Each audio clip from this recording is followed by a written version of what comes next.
we're back for another episode of The Great Ace Attorney. Last time we left off trying to figure out who owns this jacket, and now we'll listen to Great Deduction. Let's go.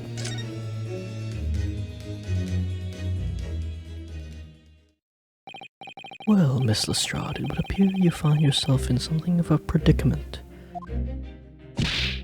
Where in the blue places have you been, eh? Pardon? When a lady's in trouble, a true gent's supposed to be there to help straight away, not an hour later. Harsh. And who, pray tell, are you? Mr. Eggert Benedict, you have, in my eyes, a veritably encyclopedic array of curiosities about your person. Nevertheless, there are two immovable conclusions I have drawn. I beg your pardon. The first is this. The true reason for your visit to this pawnbrokery today is something you have not yet revealed. Oh. The second is this. A considerable crime is in contemplation, one you will orchestrate with intent to steal a vast sum of money. Well, Mr. Benedict, what say you to my deductions? How? He's turned white as a hard-boiled egg. It would seem that once again, Mr. Sholmes has made a flawless deduction. Just who do you think you are, sir? Ah, yes, as I hoped. That is precisely the pained expression I was looking for.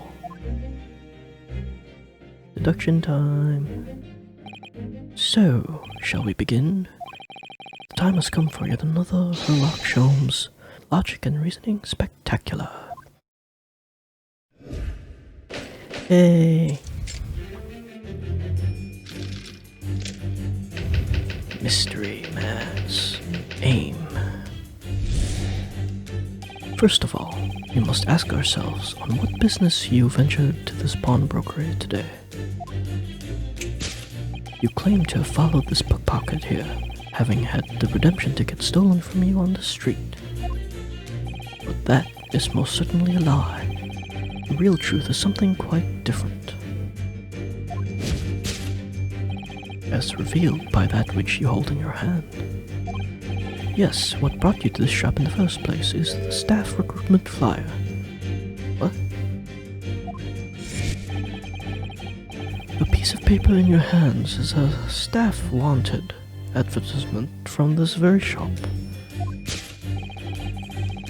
Yet even the most unobservant would soon realize that a man of your appearance has no need of such employ. In other words, there is some ulterior motive for your actions. The cane, which you unwittingly clutch in your person, exhibits an incontrovertible contradiction. What utter rot! I've had this cane for years. A.G. The contradiction of which I speak of, of course, is the missing ferrule. The end of any walking cane must be terminated with a metal ferrule to protect the wooden tip.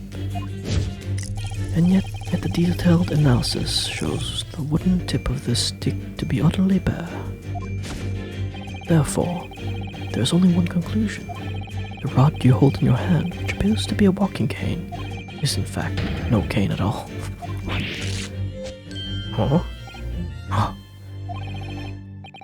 You recoil, sir. Is something wrong? And in your recoiling, you inadvertently facilitate the answer of the next conundrum to present itself. Namely, what is the truth behind this rod you bear? Yes, your reaction betrays the truth. The handle, which you evidently would like to conceal, is the key to understanding this riddle, you see. From the moment I saw it, my suspicions were aroused. What walking cane demands such stout handle? Mused I. But of course, as I said, this is no walking cane. No, that rod. Aha. Is the broken handle of a shovel. What? Are you insane? And now, having determined this undeniable truth, the conclusion is clear. Your true motive for coming here was to take employment at this establishment in order to excavate the ground beneath the premises. What a calculated crime you have conceived, sir. A wickedly calculated crime. What? The tunnel underneath the pawnbroker? Great crime. Now, Mr. Benedict, let us continue. For we must expose the details of this elaborate crime you have in the planning. This is utterly absurd. You suggest that I, a gentleman, intend to excavate the ground beneath this pawnbrokery with a broken shovel. What on earth do you propose I would expect to find there? Some long-forgotten treasure, I suppose.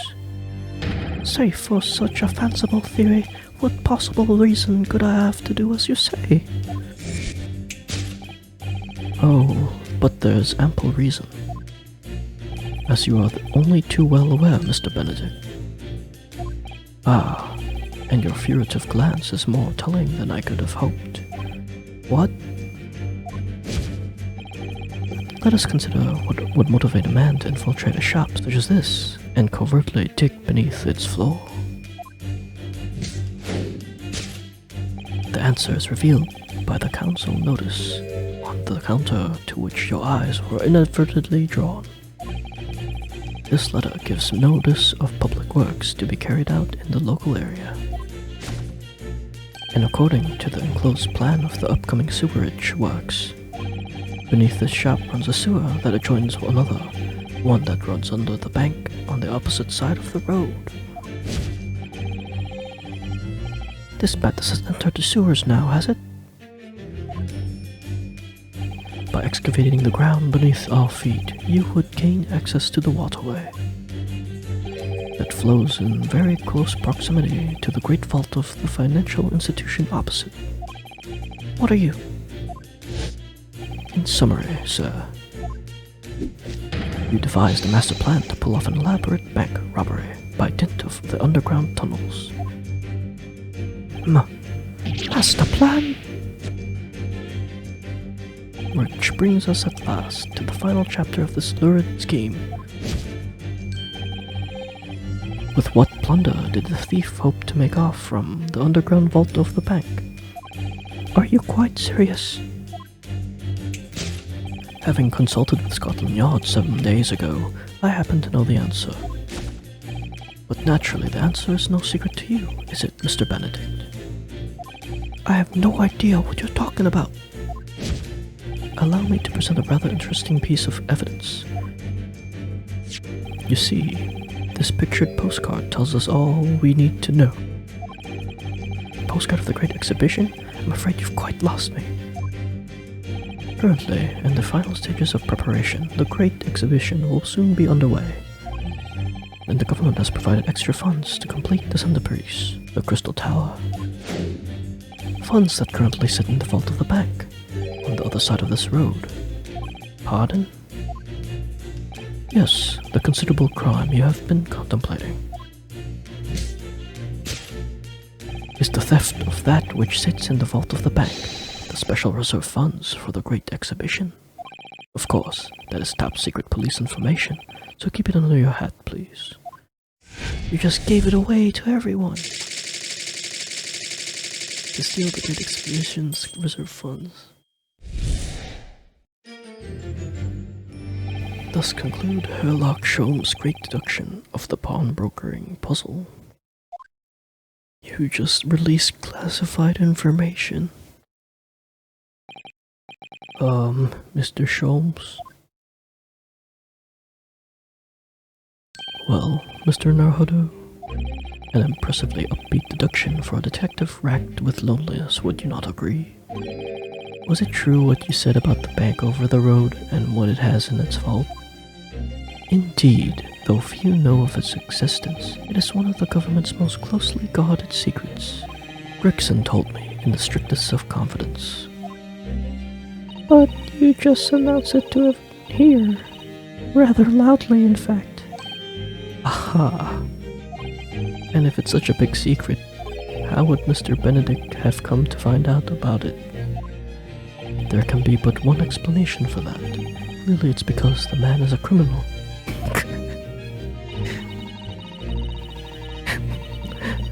But what if he didn't know anything about the money in the vault?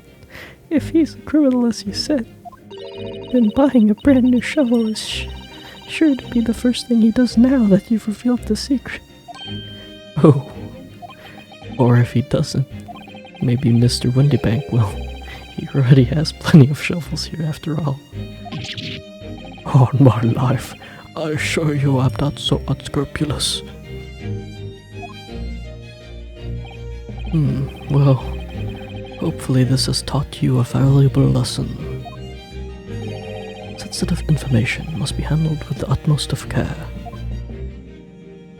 One can never be sure that someone privy to secrets won't disclose them, and once the word is out, it's out.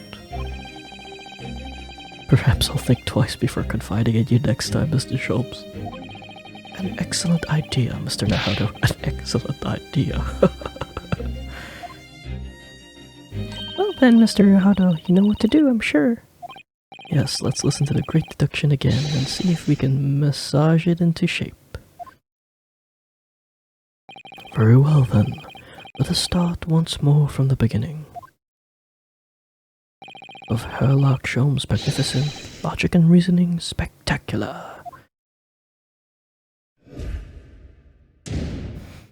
Course correction, hold it, Mr. Sholmes.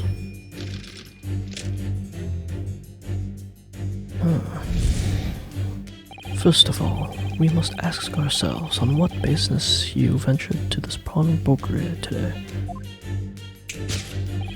You claim to have followed this pickpocket here, having had the redemption ticket stolen from you on the street. But that is most certainly a lie. The truth is something quite different, as revealed by the which you hold in your hand. Yes, what brought you to this shop in the first place is the staff recruiting flyer. So by Mr. Sholmes' reasoning, Mr. Benedict came here in order to apply for a job, so he could dig down through the floor. Yes, an attempt to tunnel into the sewers to gain access to the money in the vault of the bank across the road. But he wouldn't get very far with a broken shovel, would he? No, I think it's fair to say his motives lie elsewhere. The question is where? What did bring Mr. Benedict here at this particular point in time? What?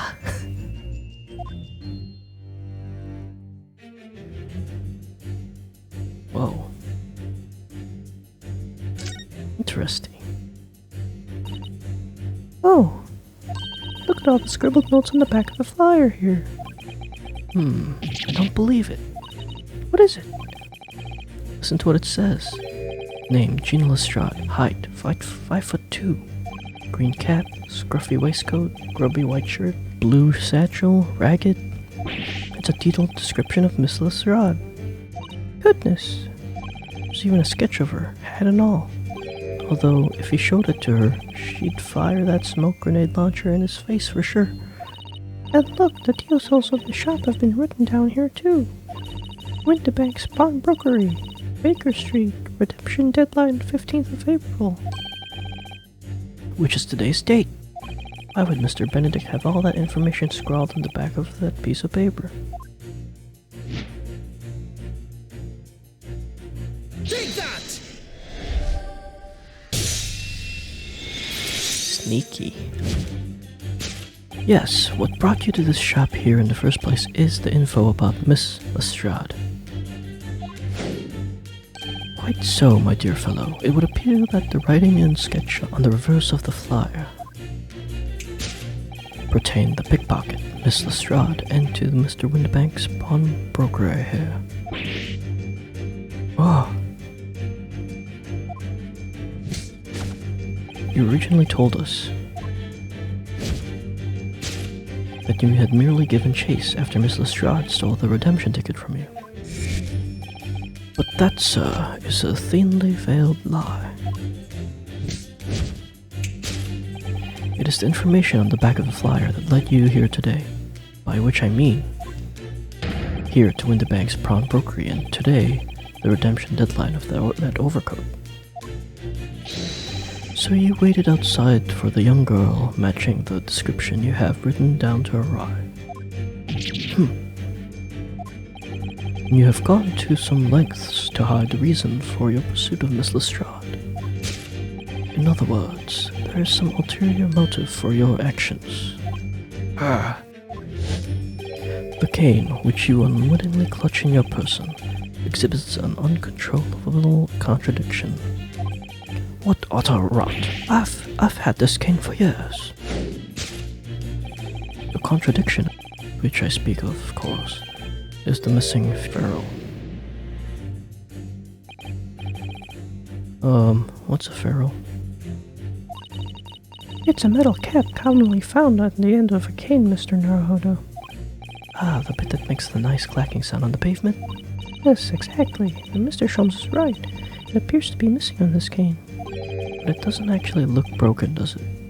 No, it doesn't. Though the gentleman certainly did recoil when Mr. Sholmes identified the cane as suspicious. In other words, there's some secret about the cane that Mr. Benedict would rather we don't know. It's the letters, isn't it?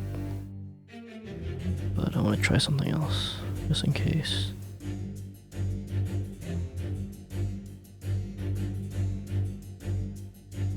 Okay, so it is the letters. It's the alligator. Look here, Miss Sasato. There's some letters on the handle. Oh yes, those must be initials, I think. In the West, it's customary for people to engrave their belongings with the first letters of their names. So Herlock Sholmes would be HS, you mean? That's right. And the initials on this cane, obviously. Oh. AG. Why does it feel as though that's not quite right? Alligator. Take that!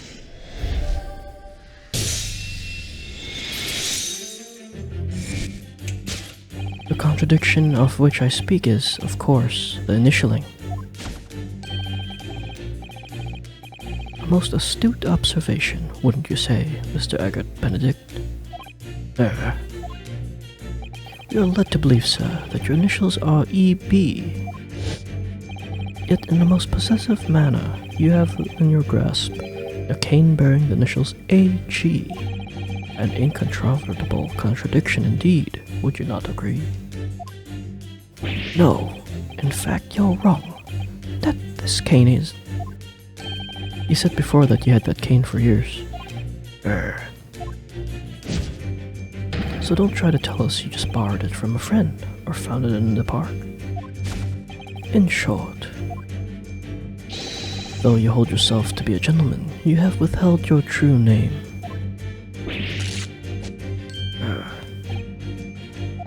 You recoil, sir. Is something wrong? I will lie. And in your recoiling, you inadvertently facilitate the answer of the next conundrum to present itself. Namely, what is the truth behind this rod you bear?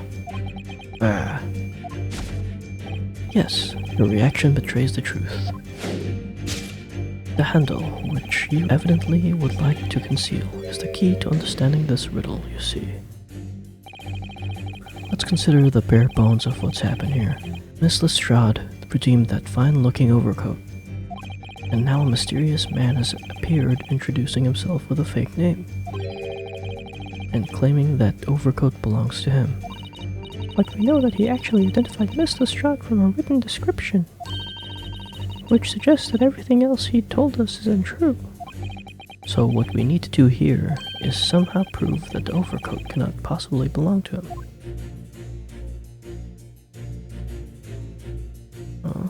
Split seam. Anything else?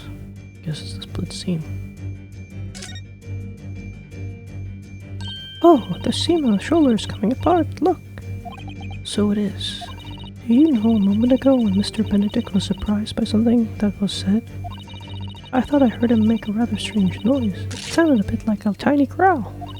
But now I think it was probably the sound of his seam ripping open.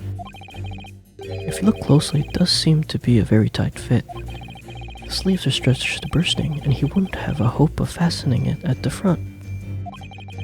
If he were to run around in it, I'm sure the whole thing would fall apart. That I'd like to see. Sorry? So how can we make Mr. Benedict run around? He's really giving this some thought. Take that!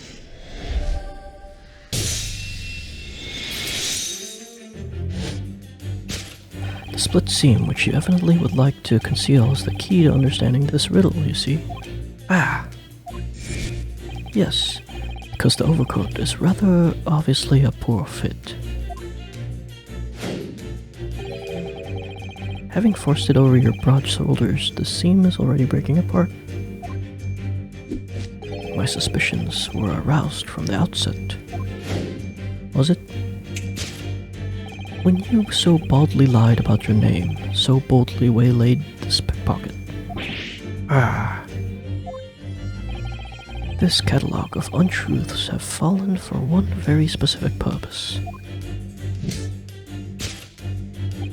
To steal the article that the young girl redeemed from Mr. Windybank.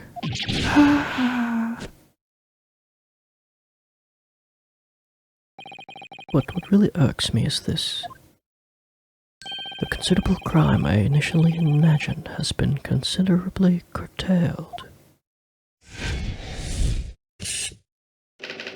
Abscond with a redeemed item.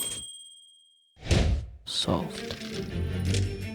Then what's this great crime? Now, Mr. Benedict, let us continue. For we must expose the details of this elaborate crime you have in the planning. This is utterly absurd. You suggest that I, a gentleman, designed a wheeze to filch some tawdry article of pawnage. Have you forgotten that I redeemed the article in the proper manner using the watchword? Sir, had I not been the one to deposit it in the first place, how could I possibly have known the relevant details? N'est-ce pas? Oh, but the watchword can't be discovered, as you are only too well aware, Mr. Benedict. Huh? And your furtive glance is more telling than I could have hoped. What? Let us consider how one might come to learn a secret watchword relating to a pawned property of another. The method is revealed by the council notice on the counter with which your eyes were inadvertently drawn. The direction of the deduction must change rather dramatically now, I think. Yes, no more talk of tunneling into the sewers, which is a pity because it all sounded rather exciting. Anyway, I can't deny that this mysterious gentleman did know the watchword. Yes, Professor. If you didn't know that word, Mr. Windybank would never allow you to redeem the article. Or looking at it another way, if you did know the word, Mr. Windybank would allow you to redeem the article whether it was yours or not. So the question is, could this gentleman have found the watchword out somehow? Is it the picture? Notelet.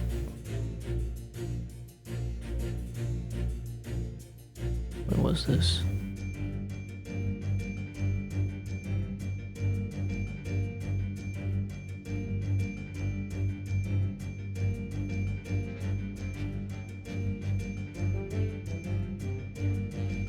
The old lamp?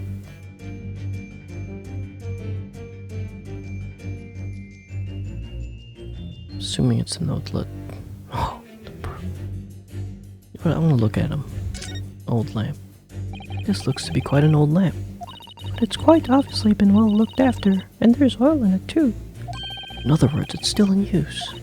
Yes, it appears so. But as for how it could be related to Mr. Benedict knowing the watchword for the bond article, I have no idea. That makes two of us. Okay, that was gonna be something crazy. I want to see the revolver. This is Mr. Windibank's gun. Yes, loaded with only one bullet, he said. It would appear that being a pawnbroker is a very life or death profession. It might just be this particular establishment. Is it the picture? Okay. So it is the notelet. Look at this, Mrs. Sato. Ah, it appears to be a memo that Mr. Windibank has scribbled to himself. Let's see, what does it say? Oh, Professor. Oh, Mr. Windibank must make a note of watchwords and his customers give them right before their eyes. In an alarmingly clear script as well. oh dear. I don't know where to look. Who knows what other secrets I might see? It's pretty bad.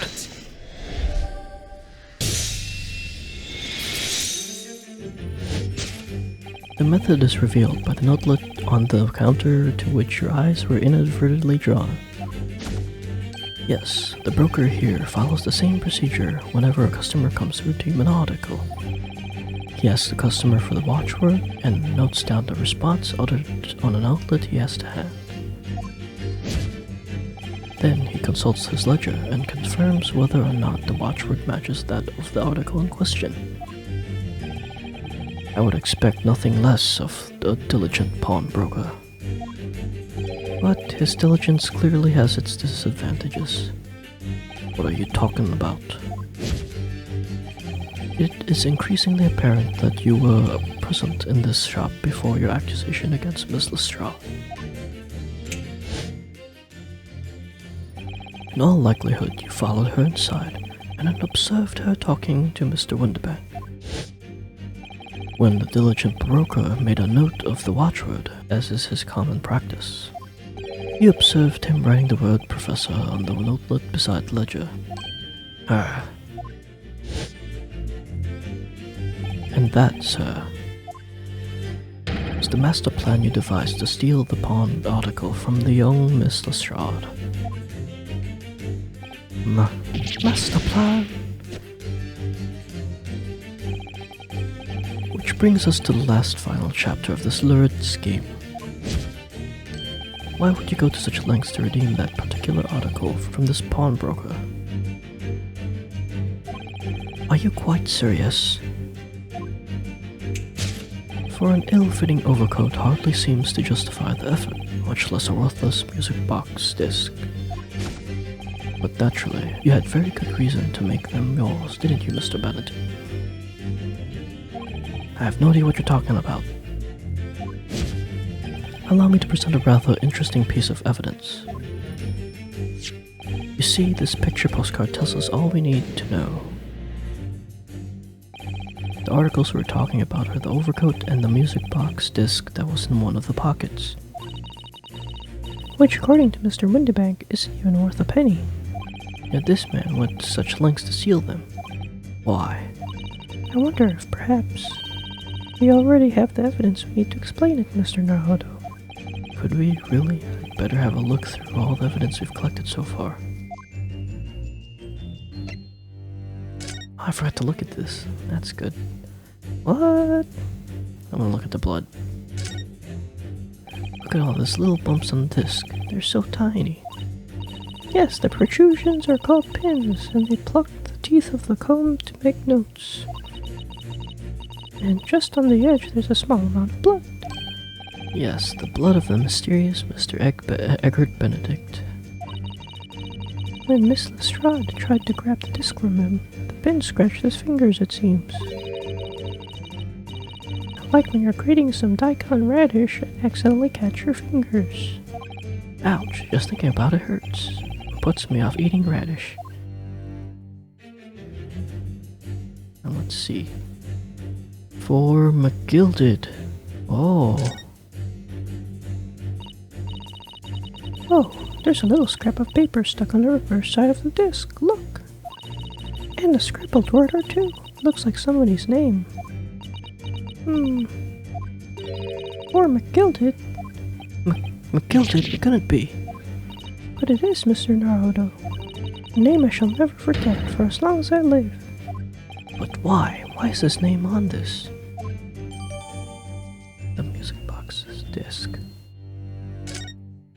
Huh. Take that!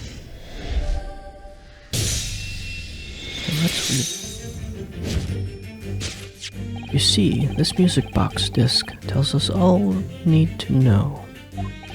What's that? On the back, it reads, "Form gilded."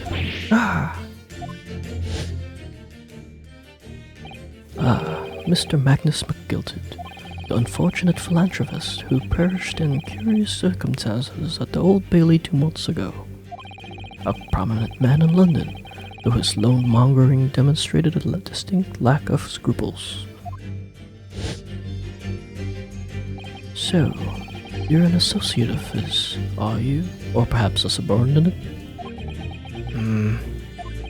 Mr. McGilted was a man of unusually small stature, in fact. He was precisely the right size for that overcoat that you've squeezed yourself into. Your true identity remains shrouded in mystery, Mr. Eggert Benedict. But the final conclusion here is crystal clear. The reason you came to this pawnbrokery today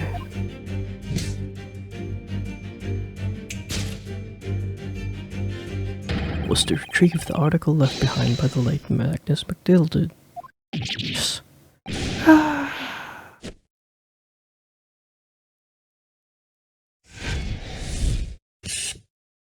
To acquire an item deposited by Mr. McGilted. Solved. Deduction complete. Elementary.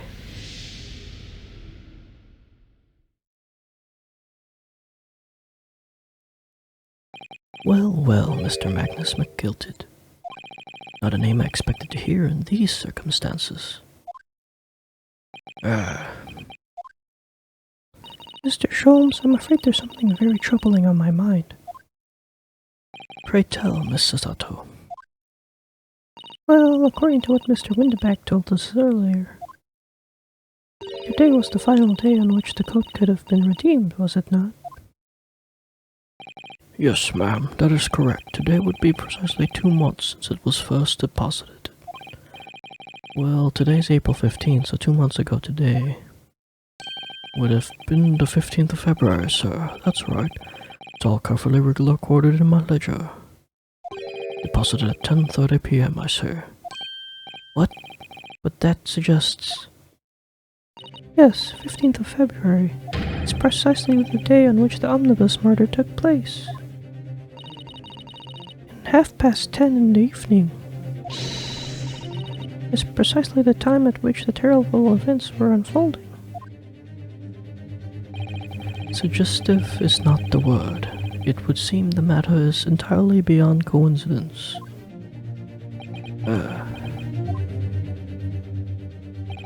We're of course at liberty to make whatever outlandish deductions you choose, however. Oh shit! I must insist you hand over the music box disc now. It would be a terrible shame for you to return to your native land in a box. You have 1 bullet, Windebank. Shoot him in the face. What do I do? Hell no, fuck you. There are some things a man must protect at all costs. This may well be one of those things. Then again, it may not. Hold it! Hold it? Oh yeah, Mr. Windebank. This is my shop. I can't allow any harm to come to my customers. If that would happen, I should have to take my own life. You only have 1 bullet. Shoot him, not yourself. Mr. Windebank, no. Sacrifice yourself. Shoot him, and he'll shoot back, and then we could tackle him. Alright, that's enough.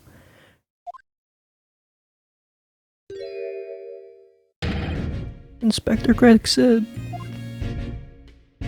Inspector?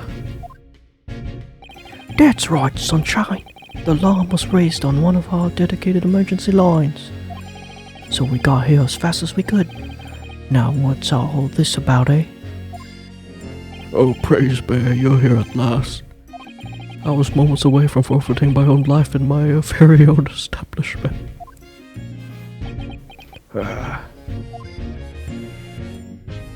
It would seem you have the upper hand.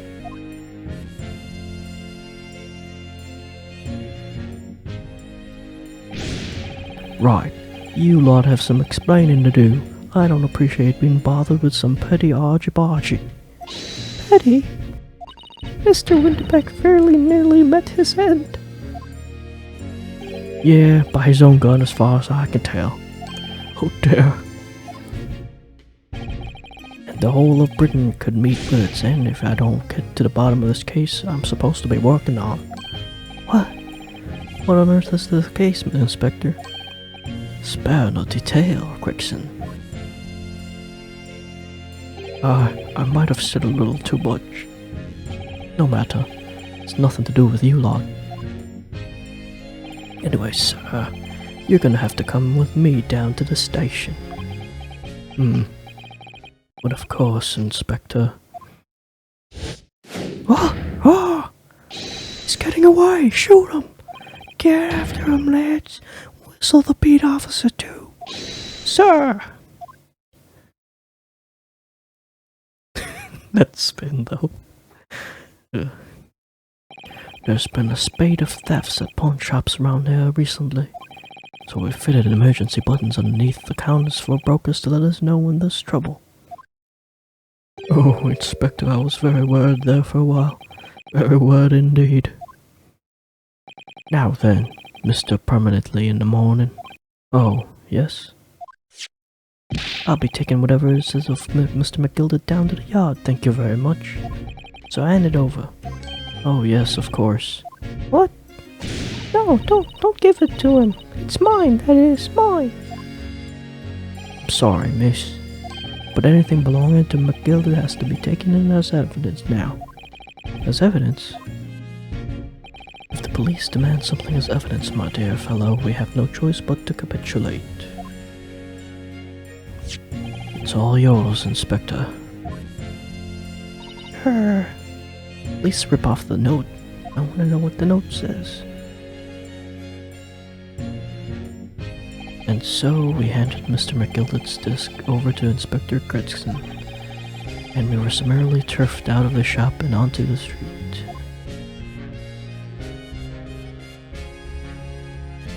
Oh well, I guess we'll have to see what happens next in the next episode, so don't forget to rate, comment, and subscribe. Thanks for watching. See ya.